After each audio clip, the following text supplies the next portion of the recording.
Borracho y a cargo de una bicicleta, de Ray Bradbury. En 1953 escribí un artículo para The Nation defendiendo mi trabajo como escritor de ciencia ficción, aun cuando la etiqueta solo pudiera aplicarse quizás a la tercera parte de mi producción anual. Pocas semanas más tarde, a fines de mayo, llegó una carta de Italia.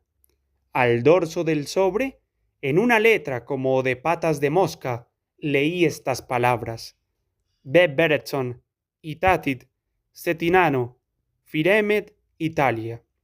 Me volví hacia mi mujer y dije: Dios mío, ¿será posible que sea ese Berenson el gran historiador del arte? Ábrela, dijo mi mujer. Lo hice y leí: Querido señor Bradbury, en 89 años de vida, esta es la primera carta de admirador que escribo. Es para decirle que acabo de leer su artículo en The Nation, Day After Tomorrow. Es la primera vez que leo en un artista de cualquier campo la declaración de que para trabajar creativamente hay que poner la carne y disfrutarlo como una diversión o como una fascinante aventura. ¿Qué diferencia con esos obreros de la industria pesada en que se han convertido los escritores profesionales?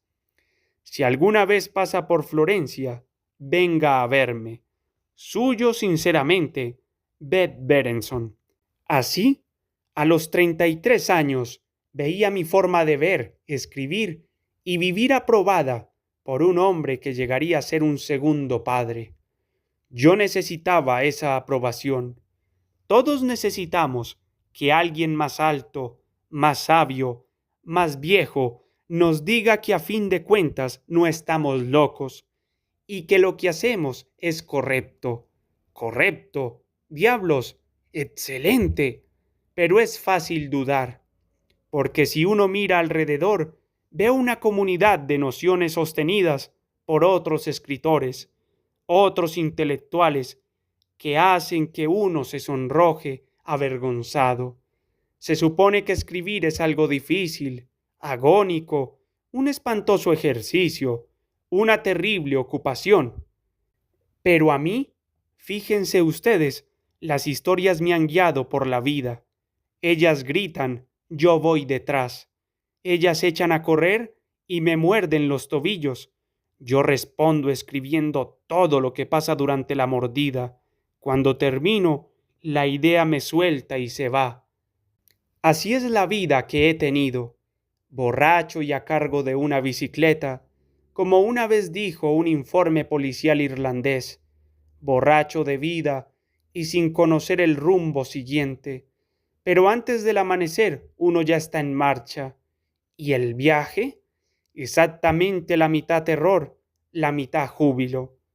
Cuando yo tenía 3 años, mi madre me metía a hurtadillas en un cine 2 o 3 veces por semana.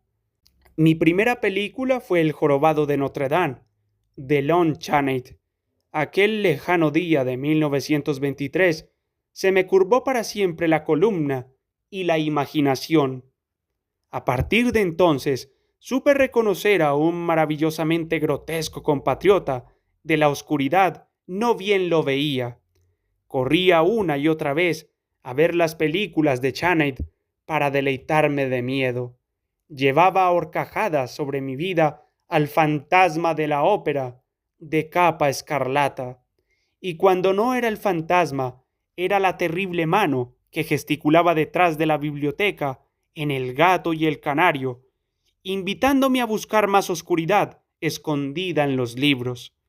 Yo estaba enamorado, por entonces, de los monstruos y los esqueletos y los circos y las ferias y los dinosaurios y, por último, de Marte, el planeta rojo. Con esos primitivos ladrillos he construido una vida y una carrera. Todo lo bueno de mi existencia me ha venido de mi duradero amor por esas cosas sorprendentes. En otras palabras, a mí los circos no me incomodaban. Le ocurre a algunos. Los circos son estridentes, vulgares y al sol huelen mal. Hacia 14 o 15 años, mucha gente ya ha sido apartada de sus amores, de sus gustos antiguos e intuitivos, uno a uno, hasta que al llegar a la madurez no les queda nada de alegría, de garra, de entusiasmo, de sabor. Las críticas ajenas y las propias los han puesto incómodos. Cuando a las 5 de una oscura y fría mañana de verano llega el circo y suena el organillo, en vez de levantarse y salir corriendo, se remueven en sueños y la vida pasa de largo. Yo sí que me levantaba y salía. A los 9 años aprendí que hacía bien y todo el mundo se equivocaba. Aquel año entró en escena Bud Rogers y fue un amor instantáneo. Coleccionaba las tiras diarias y las tiras me enloquecían la locura. Los amigos me criticaban, los amigos se burlaban. Rompí las tiras de Bud Rogers. Me pasé un mes vagando por mis clases de cuarto curso, aturdido y vacío. Un día me eché a llorar, preguntándome qué desastre había caído sobre mí. La respuesta era Bud Rogers. Él ya no estaba, y la vida simplemente no valía la pena. A continuación pensé, estos no son amigos, estos que me hicieron romper las tiras y así me rompieron la vida por el medio, son enemigos. Volví a coleccionar Bud Rogers. Desde entonces he sido feliz, porque así empecé a escribir ciencia ficción. Desde aquella vez nunca le he prestado atención a nadie que criticara mi gusto por los viajes espaciales, las barracas de feria o los gorilas. Cuando esto ocurre, meto mis dinosaurios en el bolso y me voy de la habitación, porque todo es abono, ¿comprenden? Si durante una vida no me hubiera llenado los ojos y la cabeza con todas esas cosas, a la hora de asociar palabras y convertirlas en ideas de relatos, solo hubiera alumbrado 1 tonelada de cifras y media tonelada de ceros. La pradera es un buen ejemplo de lo que ocurre en una cabeza llena de imágenes, mitos y juguetes. Hace unos 30 años me sentí un día a la máquina y escribí estas palabras. El cuarto de juegos. ¿Un cuarto de juegos de cuándo? ¿Del pasado? No. ¿Del presente? Difícil. ¿Del futuro? Sí. Bien, pues, ¿cómo sería un cuarto de juegos de algún año futuro? Me puse a escribir, asociando palabras alrededor del cuarto. Debía tener monitores de televisión en todas las paredes y en el techo. Paseándose en un medio así, un niño podría gritar «¡El Nilo! Esfinges, pirámides», y las cosas aparecerían, rodeándolo a todo color, todo sonido, y, ¿por qué no?, con gloriosas, tibias fragancias y olores y perfumes. Elige el que quieras para la nariz. Todo esto se me ocurrió en pocos segundos de teclear rápidamente. Ahora que conocía la habitación, tenía que ponerle personajes. Tecleé un personaje llamado George y lo llevé a una cocina del futuro, donde su mujer se volvió y le dijo: «George, quiero que le eches una mirada al cuarto de juegos. Creo que se ha estropeado». George y su mujer salen al corredor. Yo lo sigo, tecleando como un loco, sin saber qué va a pasar. Abren la puerta del cuarto de juegos y entran. África, sol candente, buitres, carne muerta, leones. 2 horas más tarde los leones saltaban de las paredes del cuarto de juegos y devoraban a George y su mujer, mientras los hijos teledominados bebían té sentados cerca. Fin de la asociación de palabras. Fin del cuento. Todo completo y casi listo para enviarse. Una idea en explosión en alrededor de 120 minutos. ¿De dónde venían los leones de ese cuarto? De los leones que yo había encontrado a los 10 años en los libros de la biblioteca del pueblo. De los leones que había visto a los 5 en los circos de verdad, del león que en 1924 merodeaba en el que recibe las bofetadas, la película de Lon Chaney. En 1924, dirán ustedes con inmensas dudas. Sí, en 1924. No volví a ver la película de Chaney hasta hace un año. No bien destelló en la pantalla, supe que de ahí habían salido mis leones de la pradera. Habían estado escondidos, esperando, protegidos por mi yo intuitivo, todo ese tiempo, porque soy esa rareza de feria, el hombre con un niño dentro que lo recuerda todo. Recuerdo el día y la hora en que nací. Recuerdo que al cuarto día de nacer me circuncidaron. Recuerdo cómo chupaba el pecho de mi madre. Años más tarde le pregunté a mi madre por la circuncisión. Yo tenía información que nadie me había dado, que no había razón para dar a un niño, sobre todo en una época aún victoriana. ¿Me circuncidaron en otro lugar que el hospital del parto? Sí, mi padre me llevó al consultorio del médico. Me acuerdo muy bien del hombre, me acuerdo del escapelo. 26 años después, escribí el cuento El pequeño asesino.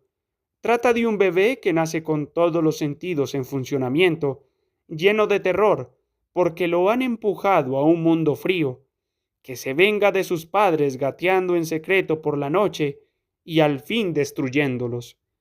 ¿Cuándo empezó en realidad? Lo de escribir, digo. Sucedió todo de golpe entre el verano, el otoño y comienzos del invierno de 1932. Por entonces yo estaba repleto de Bud Rogers, las novelas de Edgar Rice, Burroughs y la serie radiofónica nocturna El mago Chandud. Chandud hablaba de mensajes psíquicos y el lejano oriente y extraños lugares que por las noches me llevaban a escribir de memoria el guión del programa. Pero el conglomerado de magia y mitos y de rodar por la escalera con brontosarios solo para levantarme con la de Opar, cuajó de una sacudida por obra de un hombre, señor eléctrico. Llegó con una sórdida feria de mala muerte, los espectáculos de los hermanos Dill, durante el fin de semana del Día del Trabajo en 1932. Yo tenía 12 años.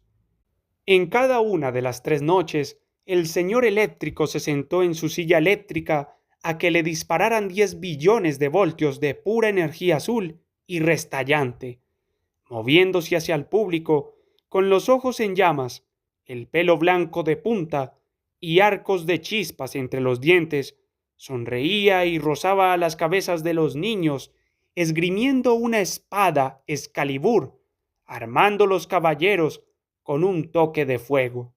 Cuando la primera noche se acercó a mí, me golpeteó los 2 hombros y la punta de la nariz. El rayo saltó a mi cuerpo. El señor eléctrico gritó: «¡Vive para siempre!». Decidí que era la mejor idea que había oído nunca. Al día siguiente fui a ver al señor eléctrico con la excusa de que el truco mágico de 2 centímetros que le había comprado no funcionaba. Él lo reparó y me llevó a pasear por las tiendas, gritando en cada una: «Cuida el lenguaje», antes de que entráramos a conocer a los enanos, los acróbatas, las mujeres gordas y los hombres ilustrados. Bajamos a sentarnos a orillas del lago Michigan, donde el señor eléctrico habló de su pequeña filosofía y yo de la mía, que era grande. Nunca entenderé por qué me soportó, pero escuchó, o eso me pareció a mí, tal vez porque estaba lejos de su casa, tal vez porque en algún lugar del mundo tenía un hijo, o no tenía ningún hijo y quería tenerlo. El caso es que era un expastor presbiteriano, dijo, y vivía en el Cairo, Illinois, y allí podía escribirle yo cuando tuviera ganas. Finalmente me dio algunas noticias especiales. «Nosotros ya nos conocemos», dijo. «En 1918, en Francia, tú fuiste mi mejor amigo, y ese año moriste en mis brazos en la batalla del bosque de las Ardenas. y hete aquí renacido, con nuevo nombre y cuerpo nuevo. Bienvenido. Volví de ese encuentro con el señor eléctrico tambaleándome, maravillosamente soliviantado por dos dones: el don de haber vivido antes y de que me lo hubieran contado, y el de intentar como fuera vivir para siempre. Unas semanas después, empecé a escribir mis primeros cuentos sobre el planeta Marte. Desde esa época hasta hoy, no he parado nunca. Dios bendiga al señor eléctrico, el catalizador, donde quiera que esté. Si considero todos los aspectos de lo que vengo diciendo, era casi inevitable que yo empezara a escribir en el altillo. Entre los 12 años y los 22 o 23 escribí historias hasta mucho después de medianoche, excéntricas historias de fantasmas y embrujos y cosas guardadas en frascos que había visto en ferias sudorosas, historias de amigos perdidos en el oleaje de un lago y de consortes a las 3 de la mañana, esas almas obligadas a volar en la oscuridad para que no las maten a la luz del sol. Me costó muchos años dejar de escribir en el altillo, donde tenía que vérmelas con mi propia y eventual mortalidad, preocupación de adolescente, pasar a la sala y luego salir al jardín y el sol donde habían florecido los dientes de león, listos para hacer vino.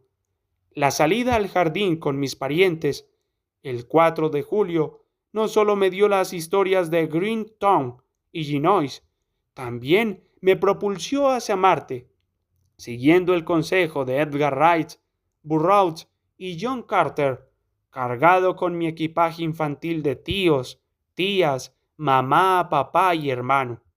Cuando llegué a Marte, los encontré esperándome, o al menos encontré unos marcianos parecidos a ellos que pretendían meterme en una tumba.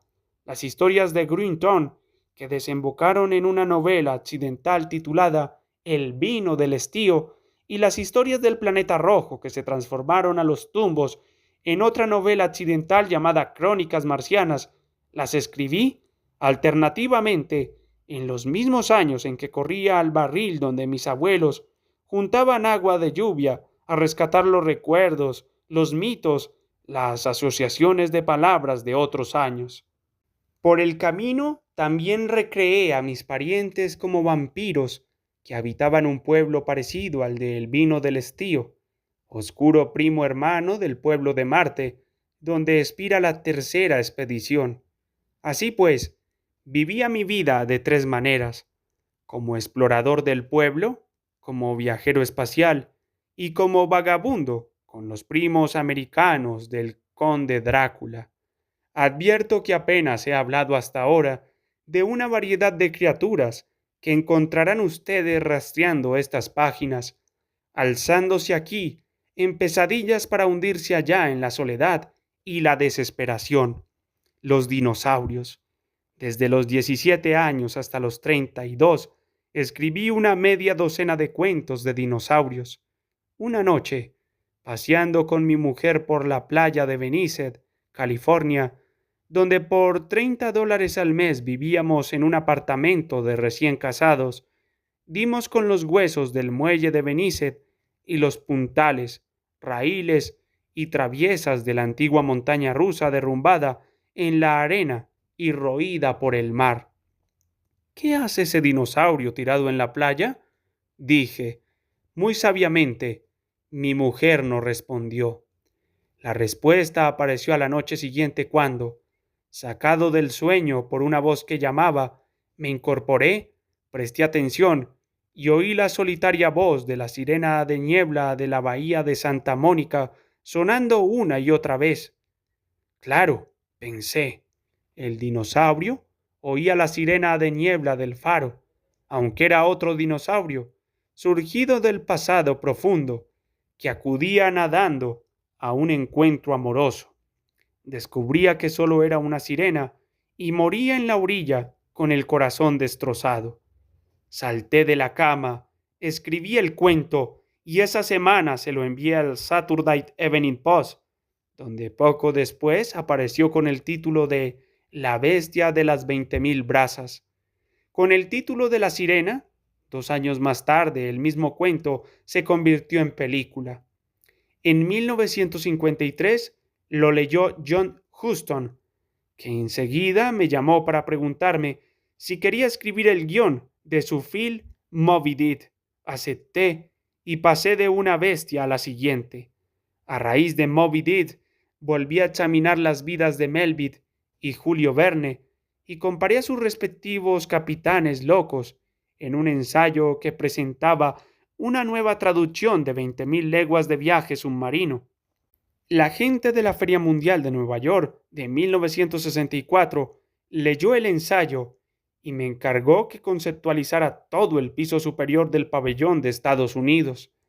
A raíz del pabellón, la organización Disney me contrató para que ayudara a proyectar los sueños que tendrían lugar en la nave Tierra, parte del Epcot Center, una feria mundial permanente que hoy está en construcción y se inaugurará en 1982. En ese solo edificio he metido toda una historia de la humanidad, avanzando y retrocediendo en el tiempo para zambullirme luego en nuestro salvaje futuro espacial, incluidos los dinosaurios. Todas mis actividades, todo el crecimiento, los nuevos trabajos y nuevos amores, causados y creados por el primitivo amor a esas bestias que yo veía a los 5 años y que protegí amorosamente a los 20 y los 29 y los 30. Repasen mis historias y quizá no encuentren más de una o dos que realmente me sucedieron.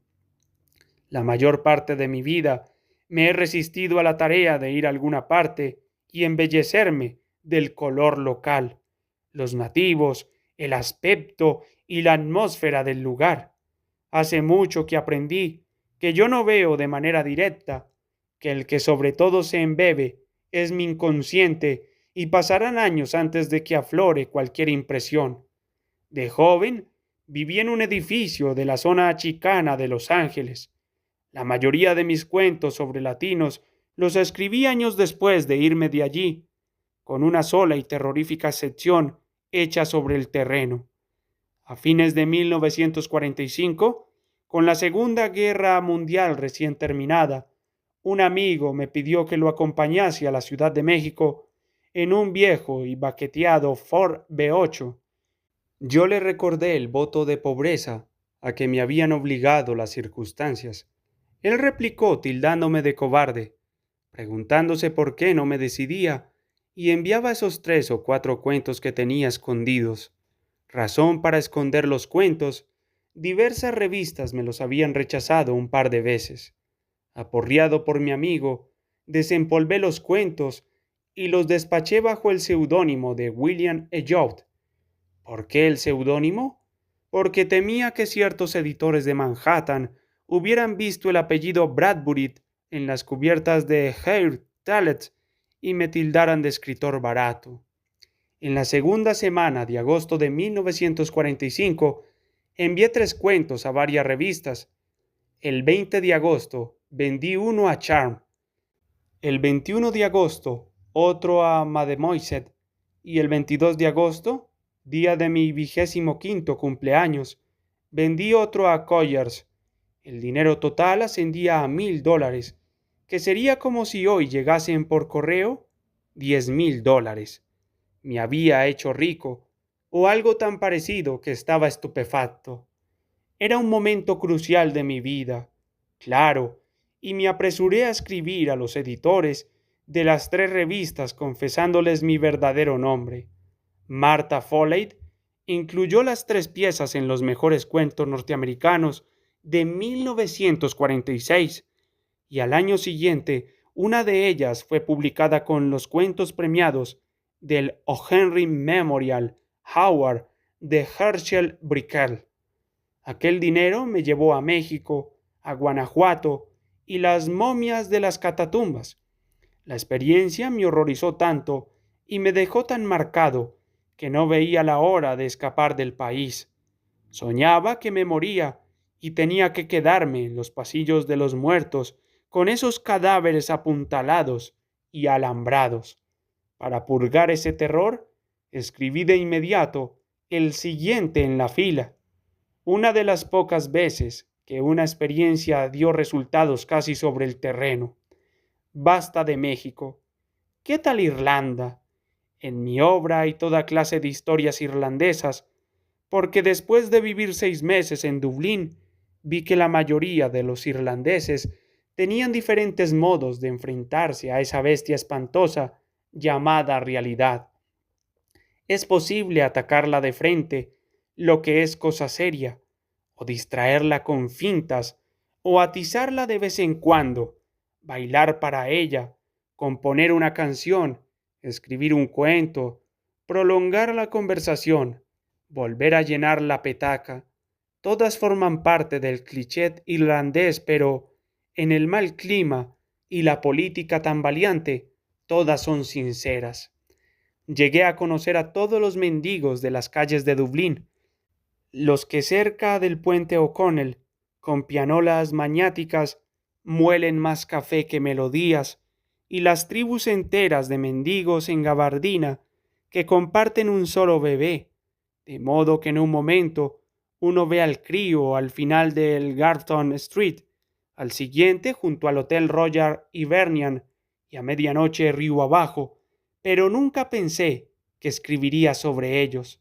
Después, la necesidad de aullar y soltar un sollozo de furia me hizo dar marcha atrás, y llevado por terribles sospechas y el ruego de un fantasma que erraba en la lluvia buscando paz, una noche escribí Mahillaets Brat.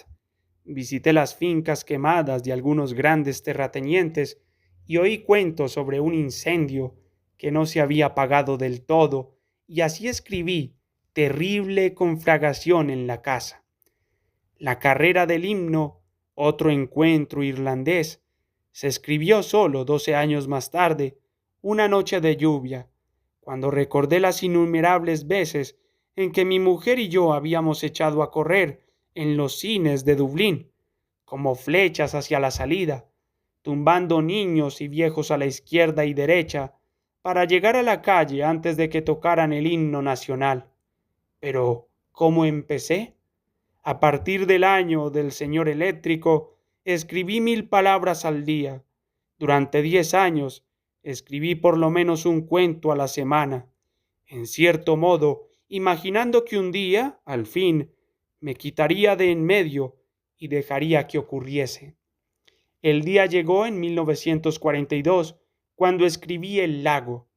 10 años de falsos comienzos se convirtieron de pronto en la idea adecuada, el escenario adecuado, los personajes adecuados, el día y el momento adecuados.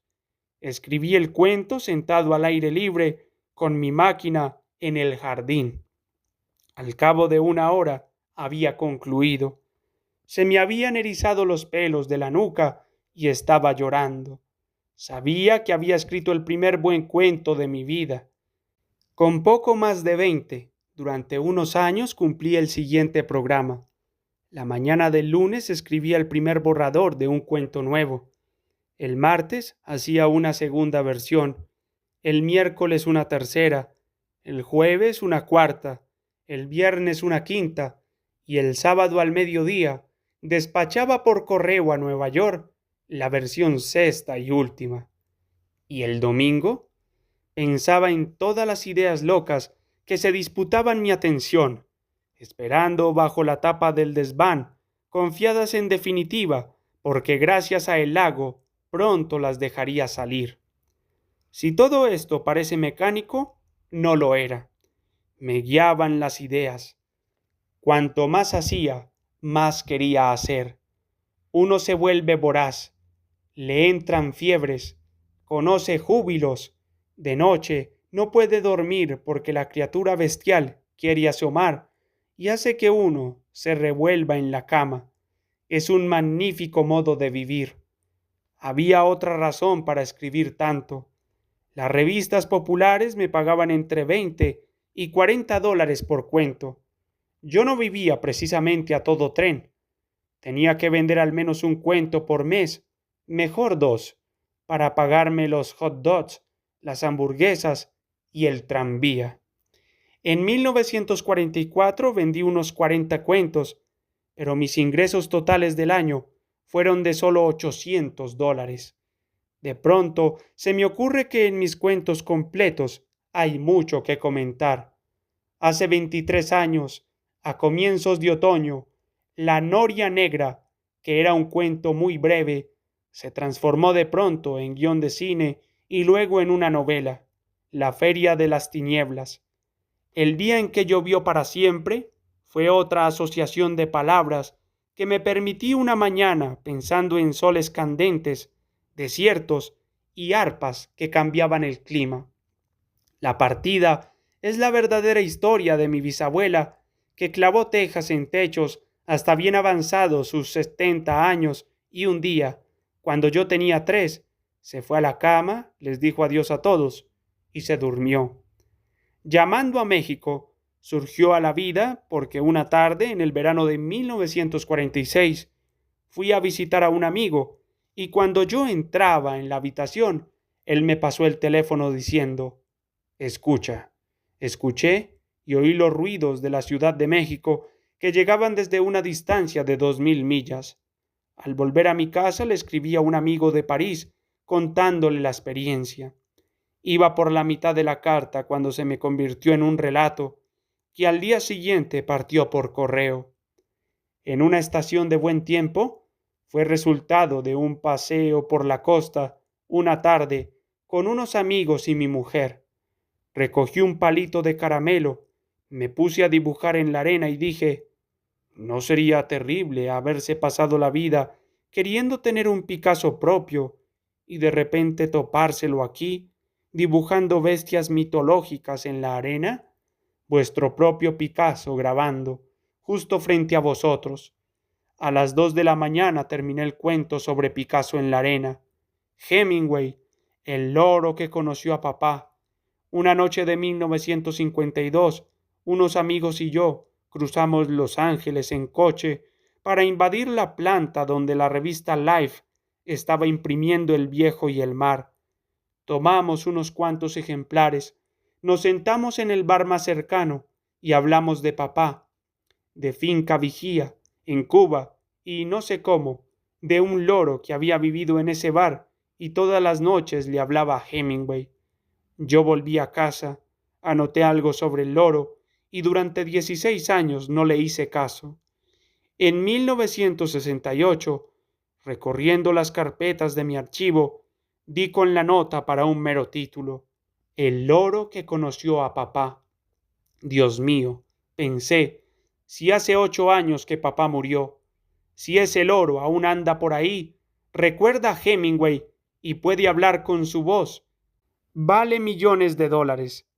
¿Y qué si alguien lo secuestrara y pidiera rescate? Fantasmas de lo nuevo sucedió porque John Gottlieb, Lord Kilbracken, me escribió desde Irlanda describiéndome su visita a una casa que después de un incendio había sido reconstruida, piedra por piedra, ladrillo por ladrillo, imitando el original. Medio día después de leer la postal de Kilbracken, yo tenía el primer borrador del cuento. De momento basta. Ahí lo tienes. En mis cuentos completos hay un centenar de historias de casi 40 años de vida.